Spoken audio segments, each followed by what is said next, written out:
Shalom Bapak Ibu Saudara, sekali lagi. Shalom. Hari ini kita masuk rangkaian perjalanan kita dari seri Created to Dream, belajar untuk bermimpi bersama dengan Tuhan. Kita diciptakan untuk bermimpi bersama Tuhan.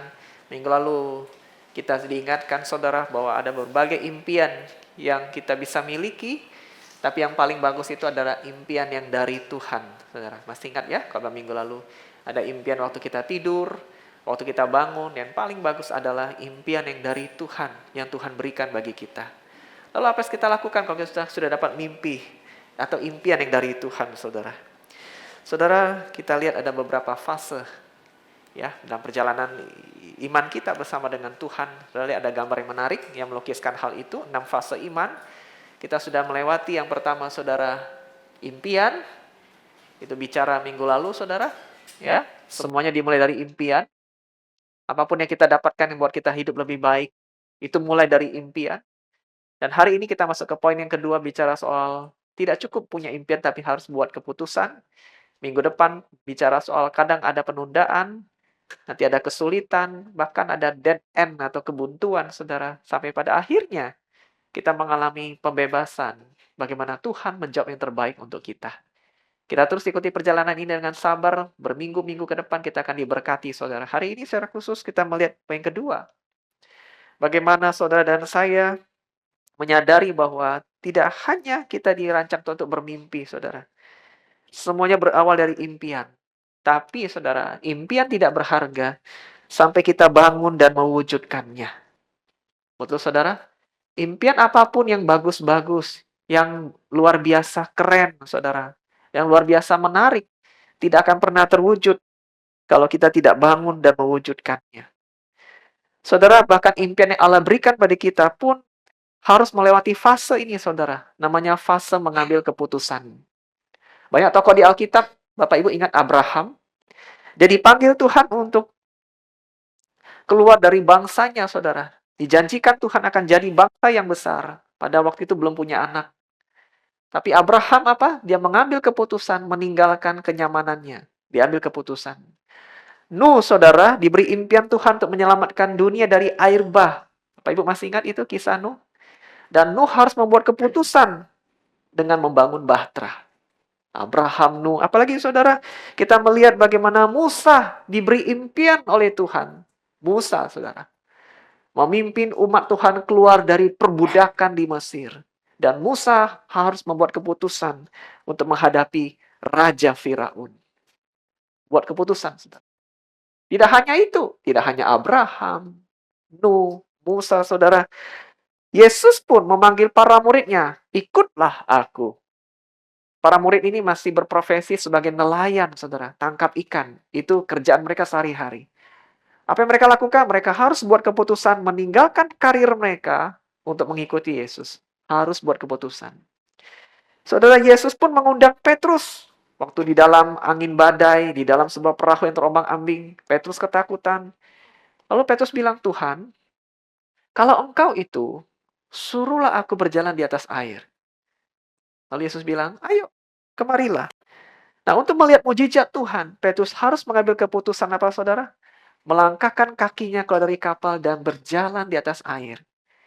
Tidak cukup punya impian, saudara. Saudara dan saya melihat banyak tokoh Alkitab ini harus mengambil keputusan. Karena mengambil keputusan adalah fase kedua dalam perjalanan tadi, fase iman. Tapi salah satu fase yang sangat penting, saudara. Ada 2 tipe manusia, saudara. Ada orang yang ragu-ragu terus. Akhirnya tidak berani buat keputusan. Saudara pernah lihat orang seperti ini? Ragu-ragu terus. Mikirnya lama. Pertimbangannya banyak sekali. Ragu-ragu. Dikasih nasihat. Tapi ragu-ragu, akhirnya tidak melangkah. Yang kedua, saudara tahu apa itu? Bukan ragu-ragu, tapi terlalu cepat buat keputusan. Jadi tipe yang pertama itu, apakah ada di antara Bapak Ibu terlalu lambat buat keputusan? Yang kedua adalah terlalu cepat, buru-buru buat keputusan. Nah, saudara, ada 2 tipe ini. Tapi fase yang kita pelajari hari ini, fase keputusan adalah membuat keputusan bukan yang cepat, saudara, tapi yang tepat. Mengapa? Karena kalau keputusan itu cepat, biasanya keputusan itu salah. Nah, Tuhan ingin kita masuk ke fase yang kedua, adalah keputusan yang tepat. Bagaimana buat keputusan yang tepat? Kita akan baca firman Tuhan. Bapak Ibu, hari ini firman Tuhan terambil dari Yakobus pasal 1 ayat 5 sampai 7. Tapi ini diambil dari terjemahan Alkitab versi bahasa Indonesia masa kini. Mustahil kok beda dengan Alkitab di handphone saya? Betul, Saudara. Karena ini versi Alkitab yang lain. Karena itu izinkan saya bacakan bagi kita semua, ada di layar. Nanti di rumah kalau mau bandingkan dengan di HP juga boleh. Saya bacakan bagi kita semua ya. Yakobus 1 ayat 5 sampai 7. Demikian firman Tuhan, ada di layar di depan. Kalau ada seorang di antaramu yang kurang bijaksana, hendaklah ia memintanya dari Allah. Minta dari Allah. Maka Allah akan memberikan kebijaksanaan kepadanya, sebab kepada setiap orang Allah memberi dengan murah hati dan dengan perasaan belas kasihan. Minta dalam iman dikatakan ayat ini. Lanjut lagi. Tetapi orang yang meminta harus percaya. Ia tidak boleh ragu-ragu. Sebab orang yang ragu-ragu adalah seperti ombak di laut yang ditiup angin ke sana kemari. Ayat yang terakhir, orang yang terombang-ambing tadi, saudara, orang yang seperti itu tidak tetap pikirannya. Ia tidak bisa mengambil keputusan apa-apa dalam segala sesuatu yang dilihat, dalam segala sesuatu yang dibuatnya. Karena itu, tidak usah juga ia mengharapkan untuk mendapat apa-apa dari Tuhan. Saudara, ayat kita baca ini menunjukkan beberapa prinsip, saudara. Yang pertama, mari kita masuk dalam pembahasan ayat ini. Yang pertama, dikatakan kita perlu berdoa untuk meminta bimbingan, saudara. Dikatakan ayat yang tadi kita baca di layar, saudara, dikatakan kalau engkau kurang bijaksana, minta dari Tuhan, saudara. Minta sudut pandang Allah. Jangan ragu minta bimbingan Tuhan, sehingga itu akan diberikan kepada kamu. Pernah saudara kita buat keputusan yang bodoh, karena berdasarkan hanya firasat, insting kita, feeling kita, yang kita rasa keputusan yang terbaik saat itu. Tapi lebih daripada perasaan kita, feeling kita, saudara, firasat kita butuh sesuatu yang lebih besar, saudara. Kita butuh bertanya bimbingan daripada Tuhan itu apa. Saudara, bagaimana dapat bimbingan dari Tuhan? Jelas pasti dari baca firman Tuhan. Selidiki Alkitab. Tuhan ngomong begitu jelas apa maunya. Gereja kita punya kelas, deeper class, saudara. Masih ingat Bapak Ibu? Setiap Jumat terakhir, kita adakan supaya saudara lebih kenal firman Tuhan. Sebagian besar kehendak Tuhan kita bisa temukan di dalam firman-Nya, saudara. Apa yang telah Tuhan katakan bagi kita dalam situasi kita, Tuhan kasih prinsip dalam firman-Nya. Nah itu saudara yang pertama ya, Bapak Ibu ya. Cara dapat bimbingan Tuhan, engkau buka Alkitab. Tapi tidak hanya itu, berdoa. Baca firman, berdoa, tanya kepada Tuhan. Tuhan, apa yang aku lakukan dalam kondisi ini? Bapak Ibu masih berdoa untuk minta bimbingan Tuhan? Masihkah kita mendengarkan suara Tuhan yang berbisik menuntun kita? Berbicara dengan kebenaran firman-Nya dan juga menuntun suara hati kita, menuntun pikiran kita seperti kehendak-Nya. Ada yang berkata demikian, saudara. Kolose pasal 3 ayat 5. Lagi-lagi ini terjemahan Alkitab bahasa Indonesia masa kini. Nah, Musa mulai membiasakan mengundang salah satu jemaat untuk membacakannya bagi kita semua. Bapak Kris Yudi, boleh berdiri. Kelihatan Pak dari belakang. Bacakan dengan lantang dan jelas Pak. Kolose 3 ayat 5.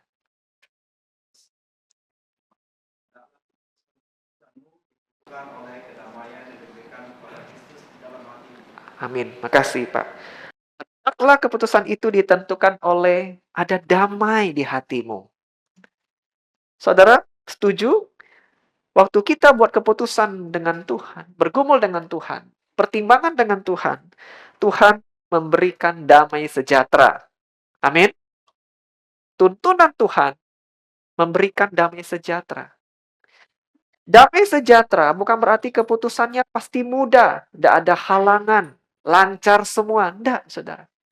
Damai sejahtera berarti, dengarkan, Sekalipun keputusannya sulit, jalaninya sulit, tapi aneh, ada damai sejahtera di hati. Nah, itu tuntunan Tuhan, saudara. Saya ulangin Bapak Ibu ya, kalau tuntunan dari Tuhan ada damai sejahtera, bukan berarti nggak ada kesulitan. Bukan berarti nggak ada problem. Tapi waktu sesulit apapun itu, aneh. Hati kita ada damai, karena kita jalani yang dari Tuhan. Kalau menegaskan saudara, minta bimbingan dari Tuhan. Bimbingan dari Tuhan selalu memberikan damai sejahtera. Amin. Yang pertama, Bapak Ibu minta bimbingan dari Tuhan waktu membuat keputusan. Yang kedua, saudara, bicara soal dapatkan fakta, kenyataan. Saudara, iman dan kenyataan atau fakta itu tidak pernah bertolak belakang. Iman kepada Tuhan tidak pernah bertolak belakang dengan fakta keadaan, saudara. Jadi, saudara, jangan sampai kita menutup mata dengan apa yang terjadi. Jangan sampai kita tidak mendapatkan fakta-fakta yang terjadi, saudara. Apa maksudnya? Ambil contoh, saudara. Kadang di antara kita ada yang mau mulai usaha yang baru. Betul? Sudah capek kerja sama orang. Kepikiran usia 40, menginjak 50 tahun, pengen buka usaha baru. Ada di antara kita mulai berpikir demikian. Mungkin di rumah juga. Kalau kita pikir mau mulai usaha apa di kota Palembang ini dengan usia kita, dengan kemampuan kita. Bingung, saudara, biasanya. Nah, banyak orang, saudara, memulai usaha baru tetapi gagal, saudara, karena semangat sekali tapi tidak teredukasi. Maksudnya dia tidak pintar membaca fakta keadaan. Sesungguhnya, saudara, punya semangat saja tidak cukup. Tapi dibutuhkan hikmat. Ya, semangat itu bagus, saudara. Tapi juga butuh hikmat. Saudara, beberapa kali, saudara, saya kalau jalan sama Pastor Christine, Fanto Christine, naik mobil kita suka jalan lihat banyak restoran-restoran, saudara ya. Ada restoran yang baru buka, atau restoran yang lama buka. Nah, saya sering ngobrol, kamu lihat restoran ini, pasti dia akan tutup, saya bilang. Wih, nubuatan Koko ini jangan begitulah, yang jelek-jelek. Saya bilang, lihat aja, pasti dia tutup. Jalan berapa lama? Nah, ini juga nih, saya bilang, akan tutup nih pasti. Jalan berapa meter lagi? Nah, bilang, ini akan tutup juga ini. Baru buka aja, saudara, sudah pasang karangan bunga. Saya bilang, ini kayaknya nggak bakal lama. Baru buka, saya sudah nubuatkan akan tutup. Saya bukan pendeta yang suka bernubuat, saudara. Apalagi nubuat doakan hal yang buruk. Nggak. Kita lihat usaha orang nggak kenal pun kita doakan yang baik-baik.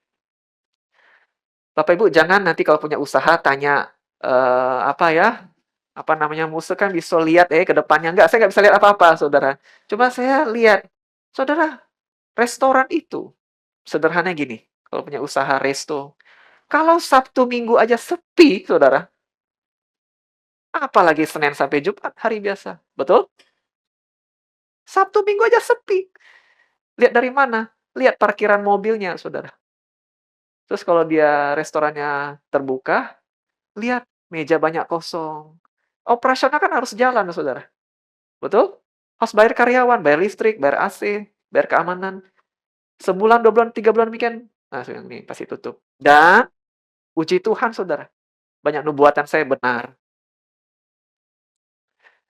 Mengapa? Saya dulu sempat kuliah manajemen, saudara. Ada 5P kalau kuliah. Bahasa Inggris ya. Price, harga. Place, lokasi. P, produk.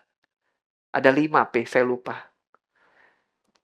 Price, product, place.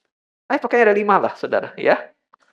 Jadi jangan investasi ratusan juta, sewa ruko mahal, sewa karyawan, desain interior bagus-bagus.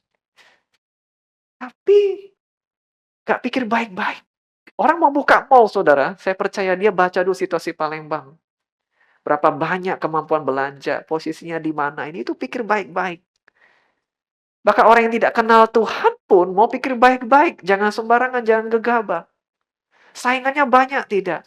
Pembelinya banyak, tidak. Baik-baik pikir, apalagi kita orang Kristen.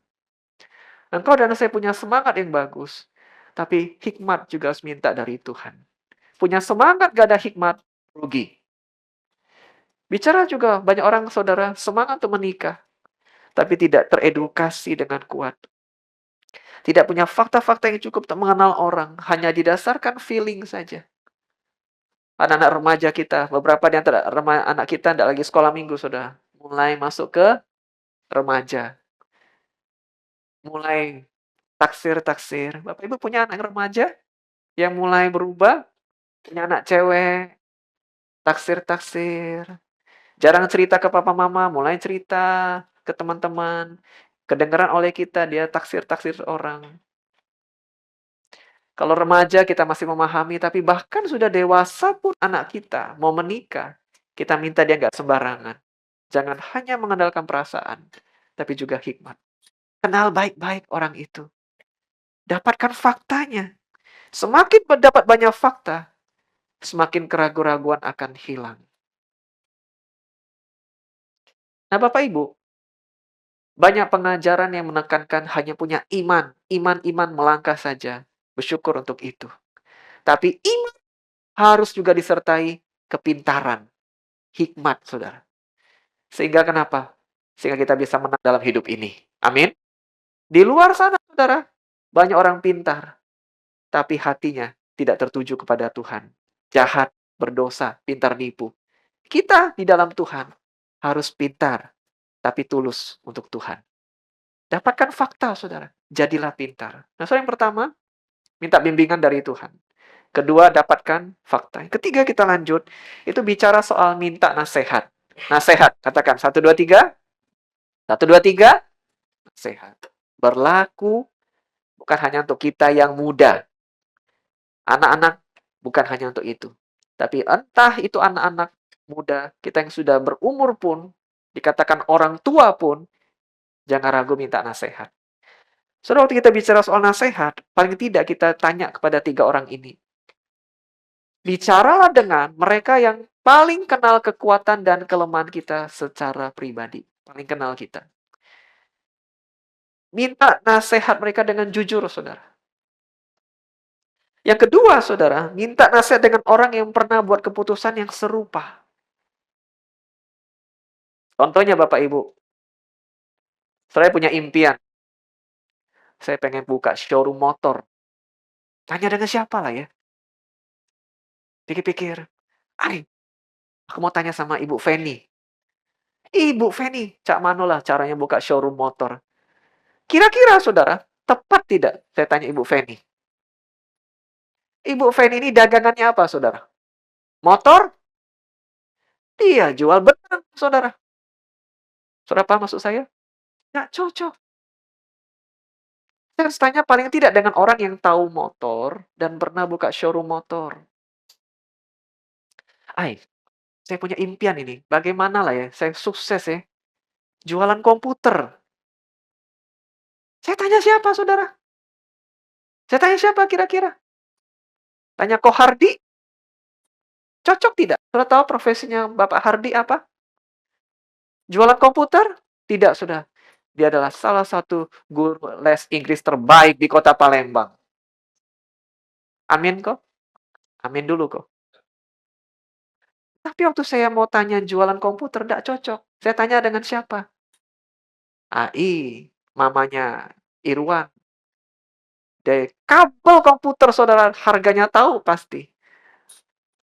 Terlalu banyak mau tidak tahu lagi, kecil-kecil begitu. Paling tidak ada pengalaman. Jualan komputer. Saudara, apa maksud saya? Jadi Tuhan mengirimkan orang-orang di sekitar kita. Saudara minta nasihat. Rendah hati. Tanya dengan orang yang ngerti dengan kita. Buat keputusan serupa mereka udah pernah dulu.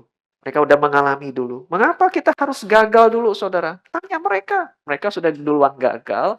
Ambil itu, jadikan berkat bagi hidup kita. Kita tidak punya cukup waktu, saudara, untuk mempelajari dari pengalaman pribadi.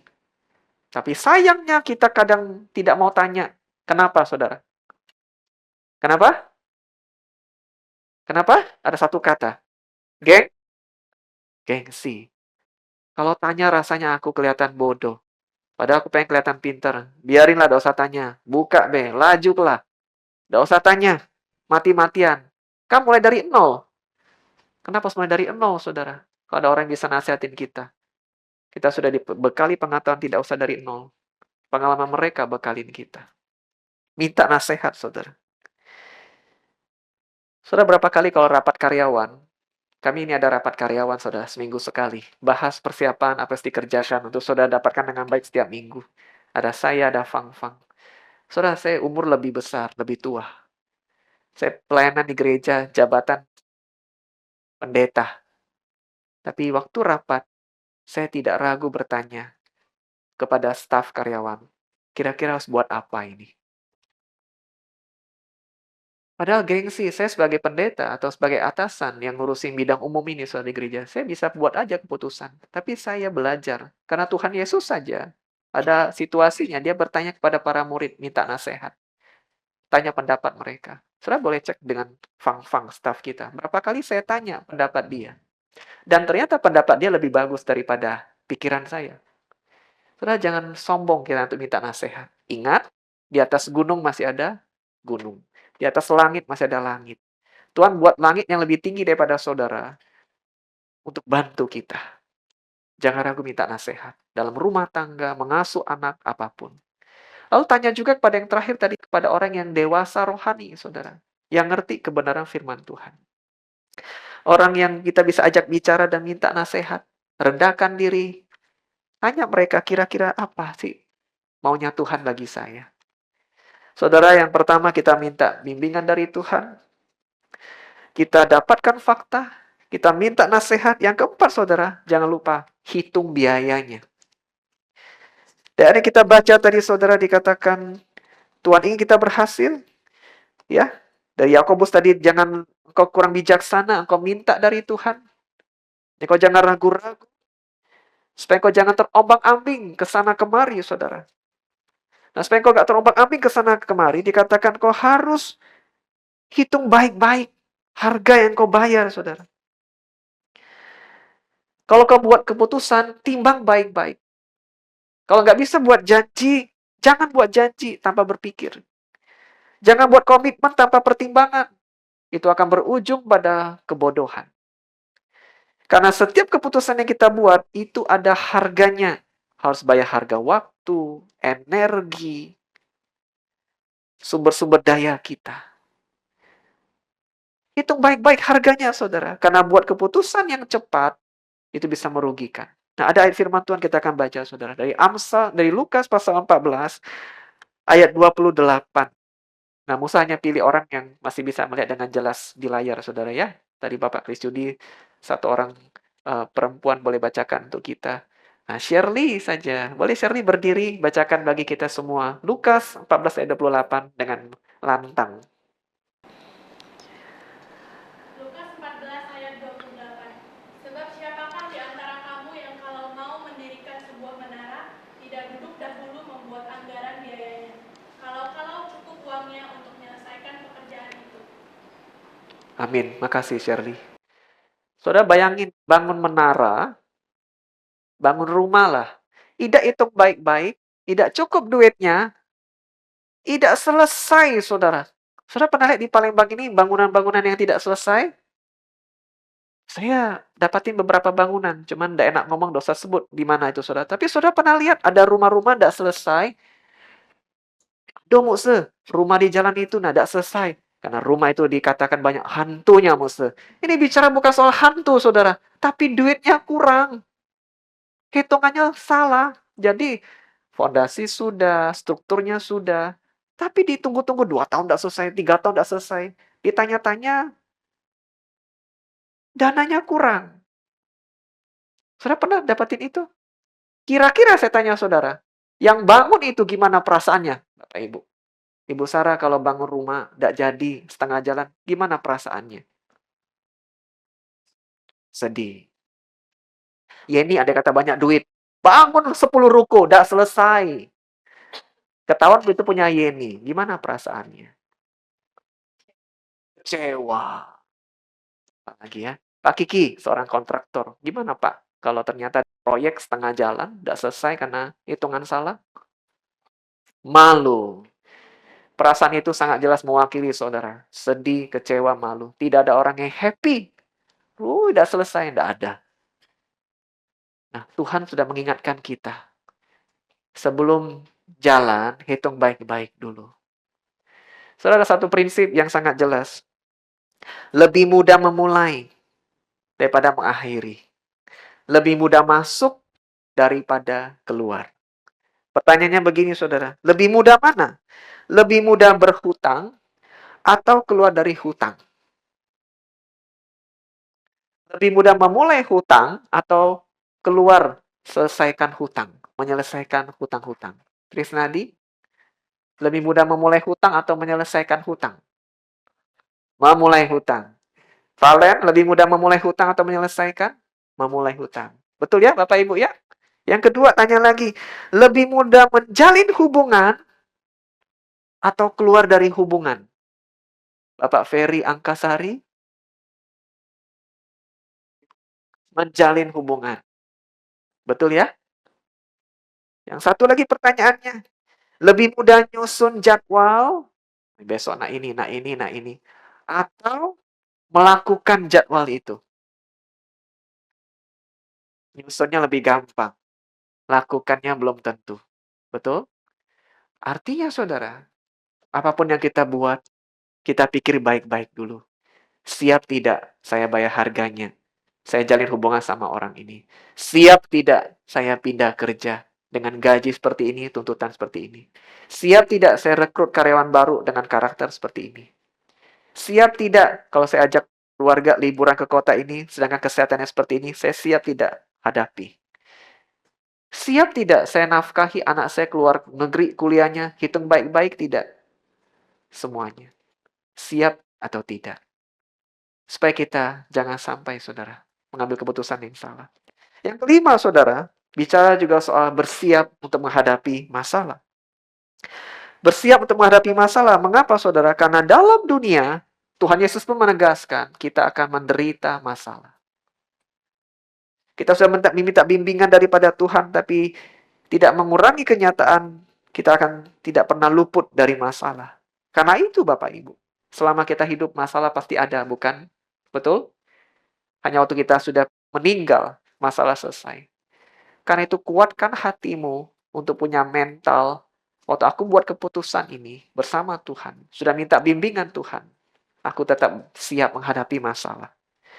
Saudara, ada ayat berkata demikian, Amsal pasal 22 ayat yang ketiga. Yuyu bacakan kita semua. Boleh Yuyu berdiri, bacakan dengan lantang bagi kita semua. Amsal 22 ayat 3. Pasal 22 ayat 3. Orang yang berhati-hati mempertimbangkan kesulitan-kesulitan yang mungkin harus dihadapinya dan bersiap-siap untuk itu. Makasih Yuyu. Dan bersiap-siap untuk itu. Bersiap untuk apa, saudara? Kesulitan yang pasti datang. Ada rumah tangga yang lepas dari kesulitan? Ada usaha bisnis yang lepas dari kesulitan?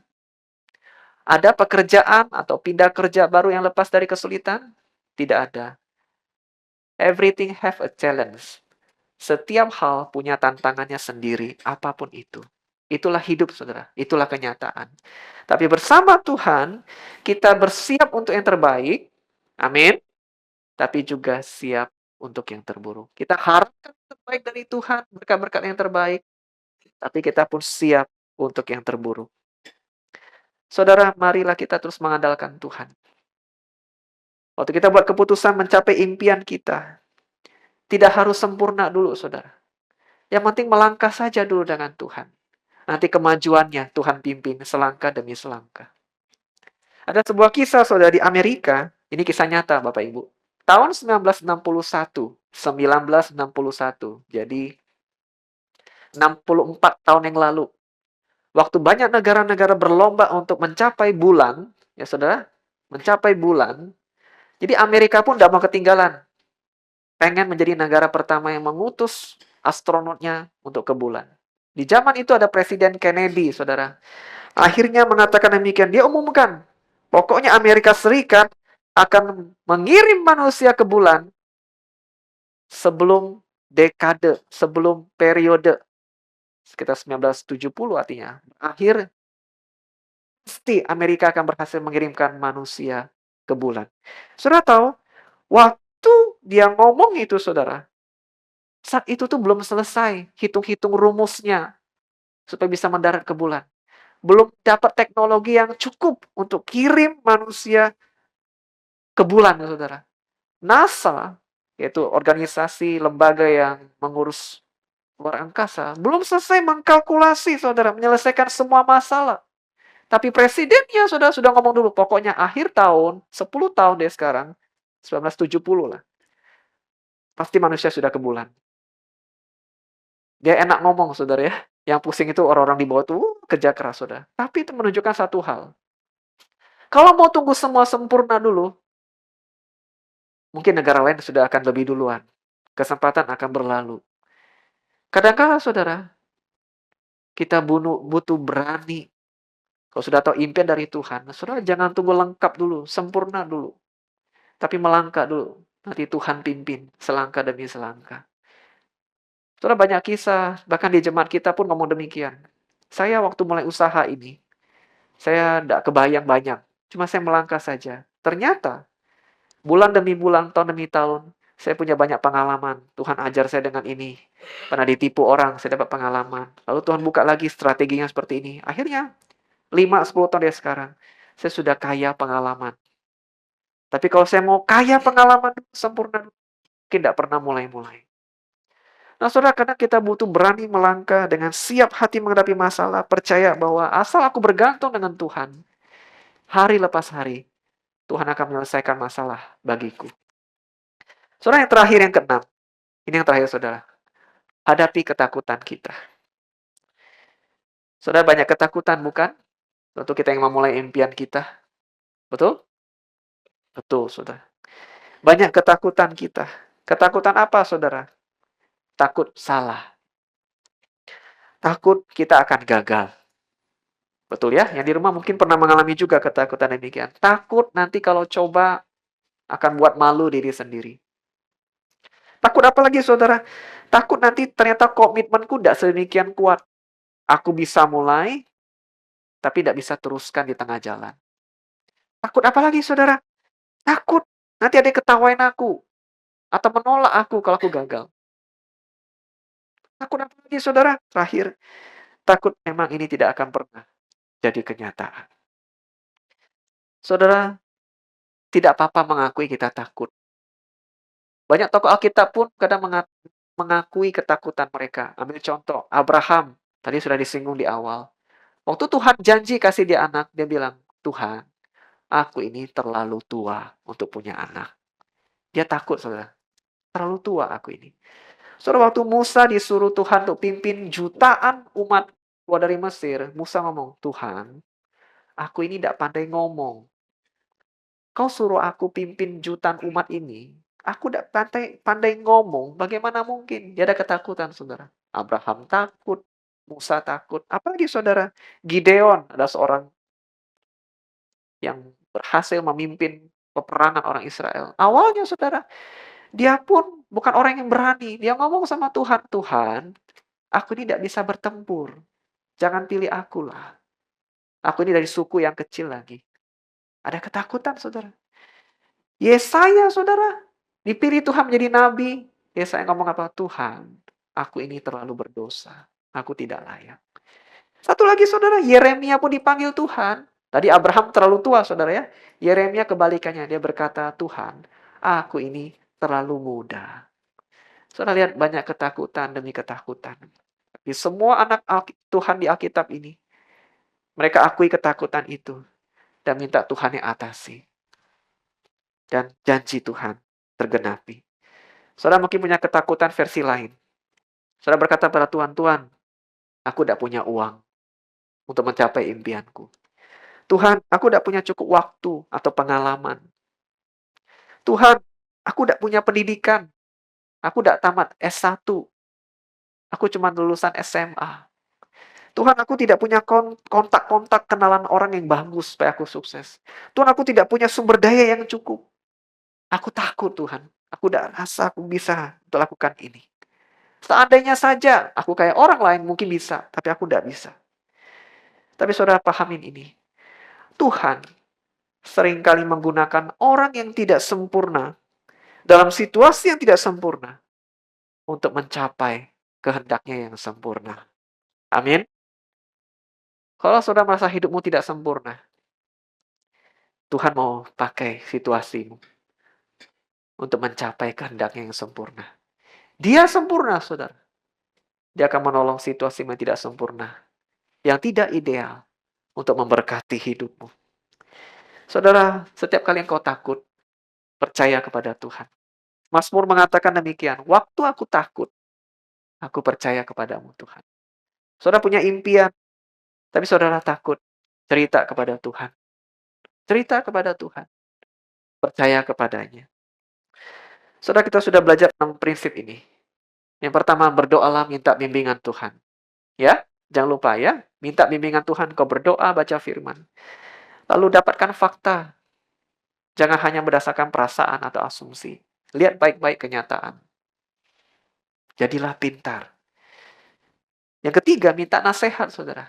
Jangan sombong, minta nasihat.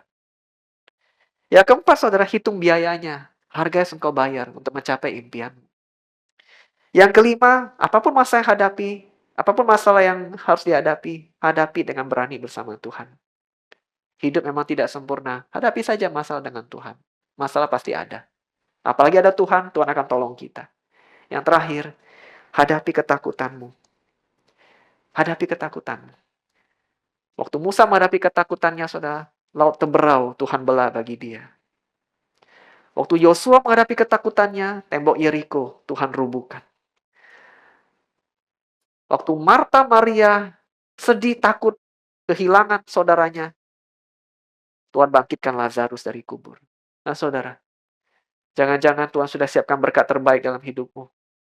Jangan ragu, capai impianmu. Paling tidak, kalau memang tidak terwujud, saudara, sampai akhirnya, engkau sudah puas. Engkau sudah mencoba.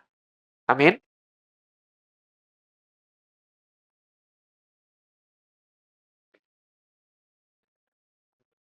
Nanti apa impianmu sebelum kau pulang ke surga?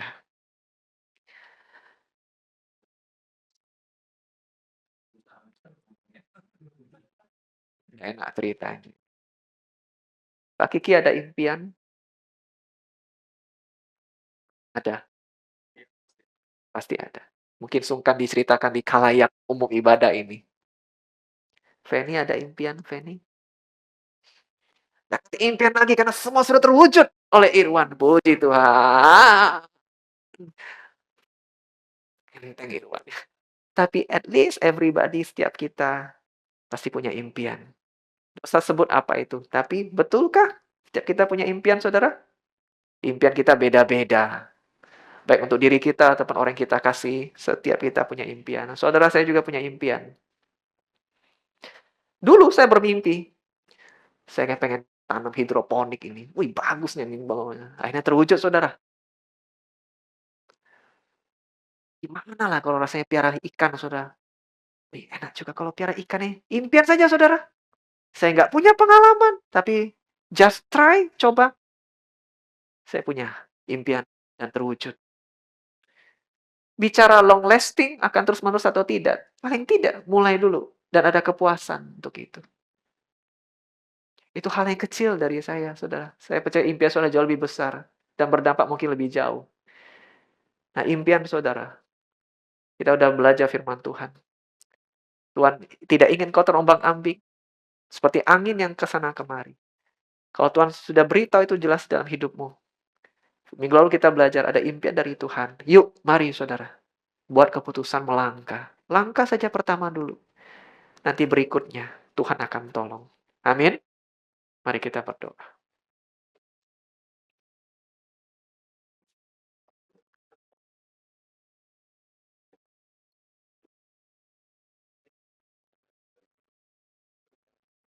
Ambil waktu sebentar setelah merenungkan firman Tuhan ini. Hari ini banyak yang saudara dapatkan mungkin dari poin-poin yang cukup banyak. Tapi kalau ada 1-2 kalimat yang Bapak Ibu saudara di gereja maupun di rumah, yang rasanya dikuatkan, diberkati, disentuh oleh kebenaran firman Tuhan itu, mari katakan dalam hati, Tuhan, aku tidak ingin impian yang daripadamu ini sia-sia atau sekedar jadi impian belaka. Kalau ini dari Tuhan, tolong kuatkan diriku, beranikan diriku untuk melangkah, untuk ambil langkah pertama, bukan karena keberanianku, tapi karena kekuatan Tuhan. Saudara, ambil waktu pribadi sebentar. Sampaikan impianmu kepada Tuhan. Yang mungkin engkau sungkan ceritakan itu kepada orang lain. Katakan itu kepada Tuhan. Dan katakan, Tuhan, ini impianku. Aku akan buat keputusan untuk mewujudkannya bersama Tuhan.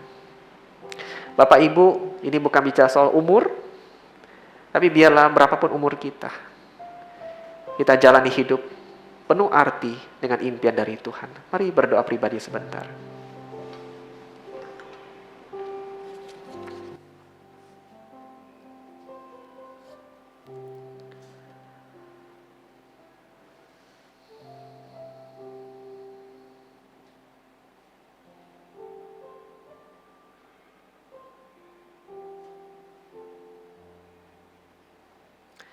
Terima kasih Tuhan, karena kami selalu bersyukur tidak ada hidup yang Tuhan biarkan dalam kesia-siaan.